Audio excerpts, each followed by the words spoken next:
Naka-connect ka ba kay Lord?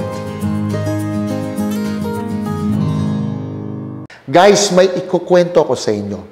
Napakahalaga na ang device natin naka-connect sa internet, di ba? Dahil dito, tuloy-tuloy yung ating komunikasyon sa ating mga mahal sa buhay, tuloy ang gaming, pati pagnenegosyo. At kung ito'y wala, putol at disconnected, sira ang ating araw. Sa John chapter 15 verse 1 to 8, sinabi ni Jesus sa kanyang mga alagad, "Ako ang puno ng ubas, kayo ang mga sanga.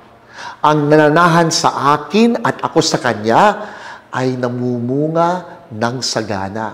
Abay, parang internet. Kung walang connection, walang productivity, walang innovation, walang growth para sa lipunan ngayon.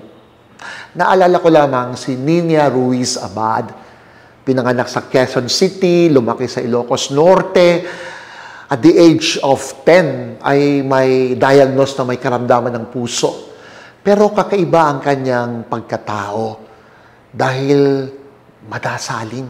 May rosaryo sa kanyang leeg, araw-araw halos sumisimba at pagpupunta ng kanyang school hanggang pabalik, dumadaan muna sa Our Lady of Mount Carmel. Kaya yung Diocese of Lawag ngayon ay nagsimula ng cause for her sainthood. Anong sikreto ni Nina? Siya'y nananatili, nakakonect kay Lord. Manalangin tayo. Lord Jesus, tulungan mong manahan kami sa iyo upang mamunga ng saganang pag-ibig at paglilingkod ang aming buhay. Amen. Paki-like, paki-share naman po, paki-subscribe ang ating TikTok at FB at hanapin nyo rin po kami sa YouTube. At paalala ko sa inyo, all is grace, so be a blessing. GBU. God bless you.